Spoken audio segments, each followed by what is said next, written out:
다 함께 사도신경으로 신앙을 고백하도록 하겠습니다.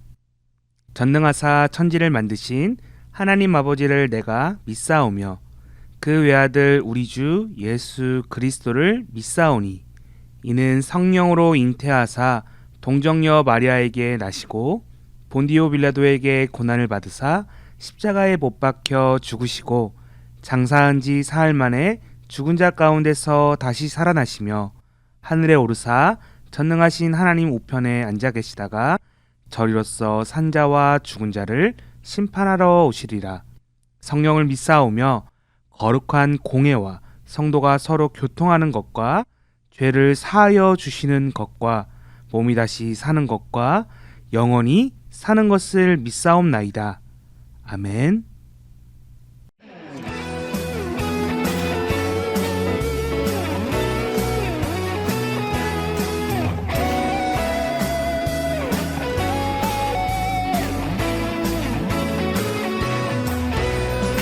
이곳이 모여서 함께 살아가는 것은 크고 푸른 주의 나라를 만들기 위함이라. 서로 돕고 서로 섬기며 서로 나누고 서로 아끼며 우리들이 꿈꾸는 아름다운 주의 나라 이뤄지리. 도와주고 안아주고 나눠주고 얻어주면 우리들이 사는 세상 아름다운 세상이 되리. 도와주고 안아주고 나눠주고 얻어주면 우리들이 사는 세상 아름다운 세상이 되리.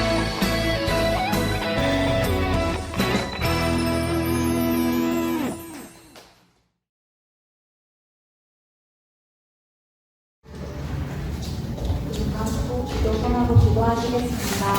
사랑의 하나님 감사합니다. 오늘 이렇게 한 자리에 모여서 우리가 함께 이번 예배를 드리게 하시면 너무나 감사합니다.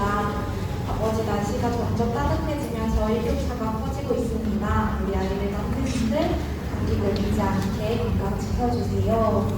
아버지 우리가 알면서 지을 죄 모르고 지은 죄들이 너무나 많습니다. 우리의 죄를 회개합니다. 용서하여 주세요. 코로나 확진자가 점점 다시 많아지는 가운데 우리 선생님과 아이들의 건강을 지켜주시고 이제 학교에서도 생활할 때 우리 아이들 조심할 수 있도록 아버지 도와주세요. 아버지 말씀을 듣습니다. 부모님이 원하시는 말씀을 우리가 더욱더 귀 쫑긋하고 들을 수 있게 도와주시고 우리가 들은 내용을 가정에서 학교에서 잘 전하는 전달자가 될 수 있도록 도와주세요. 모든 걸 주님께 맡기며 예수님의 이름으로 기도드립니다. 아멘. 오늘 하나님의 말씀 요한복음 3장 36절 말씀이에요. 아들을 믿는 자에게는 영생이 있고 아들에게 순종하지 아니하는 자는 하나님의 진노가 그 위에 머물러 있느니라. 아멘. 바울이 그리스도인이 되다.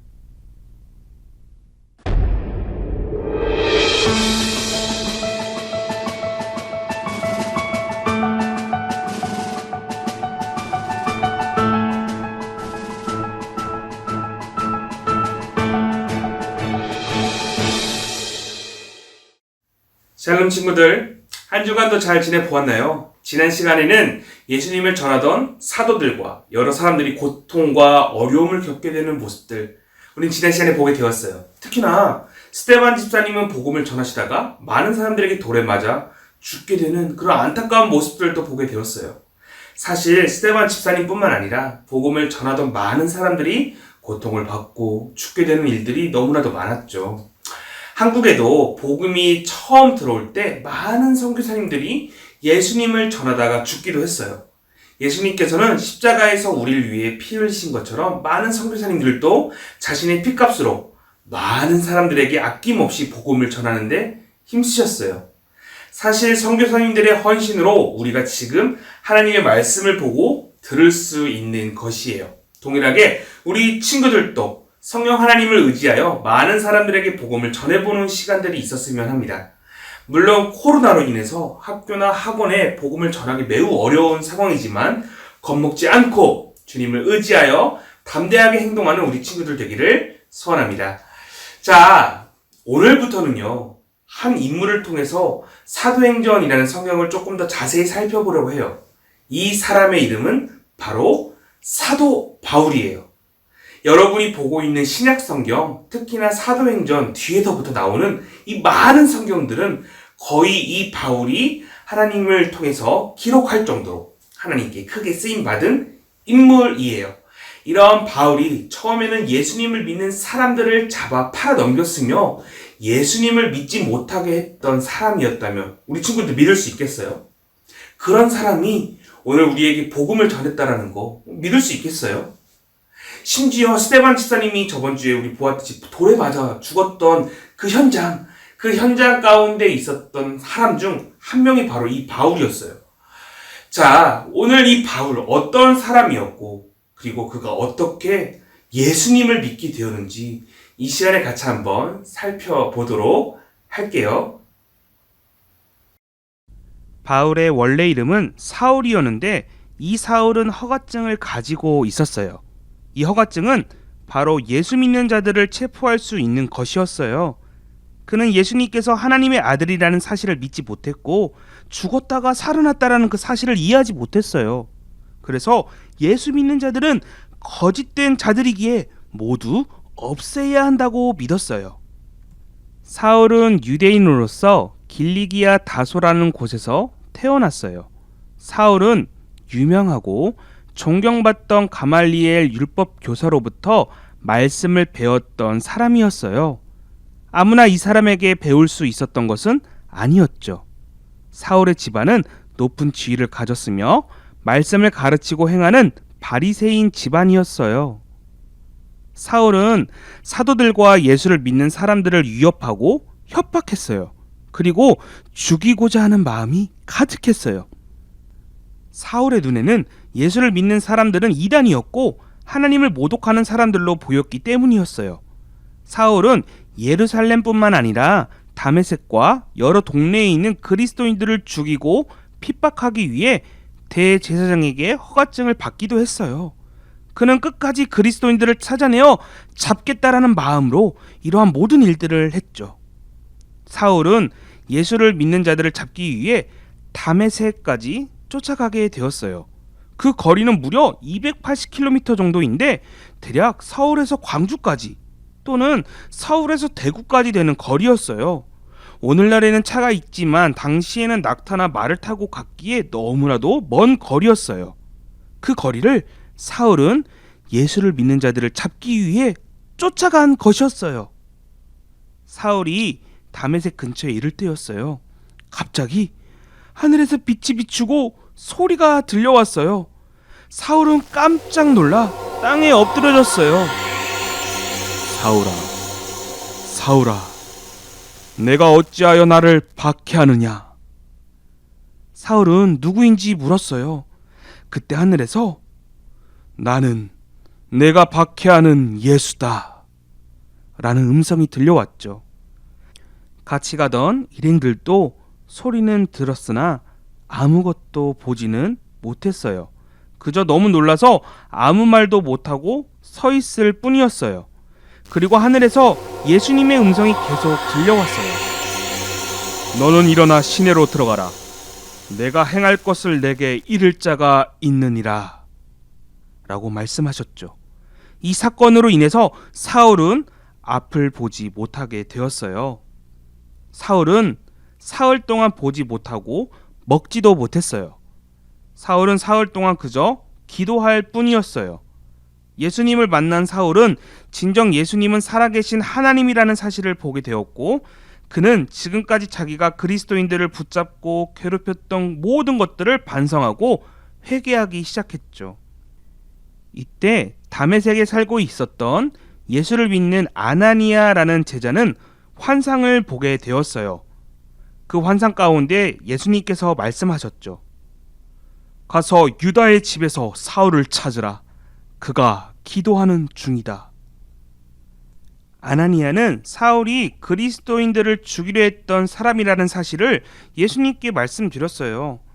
그러자 예수님께서는 가라. 그는 내 이름을 전하기 위하여 내가 택한 나의 그릇이다. 라고 말씀하셨어요. 바로 예수님께서는 이렇게 악한 일을 했던 사울조차도 사용하시겠다고 말씀하신 것이었어요. 예수님의 말씀에 순종하여 아나니아는 사울을 만나러 갔어요. 그리고 사울의 머리에 안수하며 기도했죠. 형제 사울아, 예수님께서 나를 너에게 보내셨다. 그리고 너를 다시 보게 하시고 성령으로 충만하게 하기 원하신다. 라고 말했어요. 그 즉시 사울의 눈에서 비늘 같은 것이 벗겨지게 되었고 이내 다시 정상적으로 볼 수 있게 되었어요. 사울은 자신에게 말씀하시고 자신의 눈을 낫게 하신 예수님을 믿게 되었어요. 그는 바로 회당에 가서 예수가 하나님의 아들이라는 사실을 전하게 되었죠. 주변에 있던 모든 사람들이 깜짝 놀라게 되었어요. 아니, 이 사람은 예루살렘에서 예수를 믿는 자들을 박해하던 그 사람이 아닌가? 어찌된 일이지? 그들을 잡아서 끌고 가야 하는데 오히려 예수를 전하고 있지 않은가? 라며 모두들 놀라워했어요.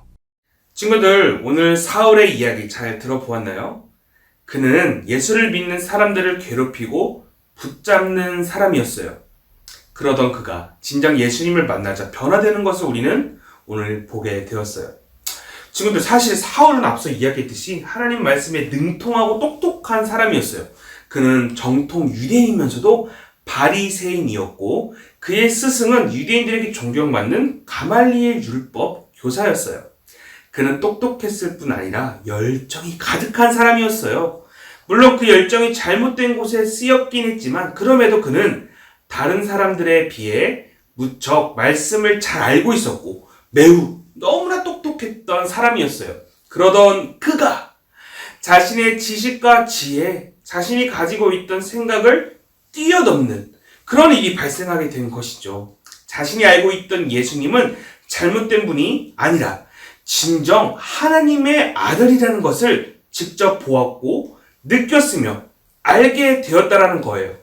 사울, 자신이 알고 있던 상식을 뛰어넘었고 예수님을 만나게 되자 그는 삶이 바뀌게 되었어요. 예수를 믿는 자들을 찾으러 다니는 것이 아니라 예수를 믿도록 다른 사람들을 찾으러 다니는 그런 자가 되었어요. 예수님께서 사울을 선택하셔서 복음을 전하는 그릇으로 삼으셨고 사울은 예수님의 복음을 전하는 자로 새롭게 태어나게 되었어요. 자, 친구들, 오늘 사울 이야기를 통해서 우리도 진정 예수님을 만나야 한다는 것을 보게 돼요. 내가 하나님을 찬양하거나 혹은 내가 예배를 드리거나 내가 복음을 전하거나 내가 하나님 자녀답게 사는 데 있어서 먼저 되어야 하는 것이 있는데 그것이 바로 예수님을 만나야 한다는 거예요. 내가 먼저 예수님을 인격적으로 만나고 예수님을 통해서 내가 감동받고 예수님을 사랑하게 되어야 한다는 거예요. 예수님을 만나야만이 내가 찬양도 하고 예배도 드리고 복음을 전할 수 있게 되는 것이에요. 내가 예수님을 만나야만이 하나님 자녀다운 행동을 하며 살 수 있게 되는 것이에요. 그렇기에 친구들, 우리 친구들은 진정 예수님을 나의 구주로 믿고 있나요? 자, 믿는 친구들은 함께 이 시간에 아멘이라고 대답해 보도록 할게요. 친구들은 예수님을 진정 나의 구원자로 믿고 있나요? 아멘. 친구들은 예수님을 하나님의 아들이라는 사실 믿고 있나요? 아멘. 이것을 진정 믿어지고 또한 믿고 있다면 친구들은 진정 하나님의 자녀라는 것이에요. 또한 이 모든 것들이 믿어질 수 있도록 성령 하나님께서 친구들과 함께하고 있다라는 증거가 될 거예요. 그렇게 친구들, 성령 하나님께서 함께하고 계시기에 두려워하지 말고 믿음으로 여러분이 가지고 있는 복음을 다른 친구들에게 전해보았으면 합니다. 코로나로 인해서 교회 나오라고 혹은 믿으라고 말하기가 불편한가요, 우리 친구들? 교회라는 곳에 나오는 것도 물론 중요하지만 전도의 대상인 친구를 마음에 품고 그 친구를 위해서 기도하고 그 친구가 예수님을 믿을 수 있도록 먼저 예수님께 구하는 자세가 우리에게 필요해요. 전도는 내 힘으로 할 수 있는 것이 아니라 성령 하나님께서 도와주셔야만이 가능해요. 그렇기에 여러분이 먼저 작정하고 하나님께 기도할 때 전도할 수 있다는 사실을 기억했으면 합니다. 매일의 삶 속에서 성령 하나님의 인도하심을 체험하고 동행하는 우리 친구들 되기를 소원합니다. 아멘. 다 함께 주기도문으로 예배를 마치도록 할게요. 하늘에 계신 우리 아버지여, 이름이 거룩히 여김을 받으시오며 나라에 임하옵시며 뜻이 하늘에서 이루어진 것 같이 땅에서도 이루어지이다. 오늘날 우리에게 일용할 양식을 주옵시고 우리가 우리에게 죄 지은 자를 사하여 준 것 같이 우리의 죄를 사하여 주옵시고 우리를 시험에 들게 하지 마옵시고 다만 악에서 구하옵소서. 대개 나라와 권세와 영광이 아버지께 영원히 있사옵나이다. 아멘.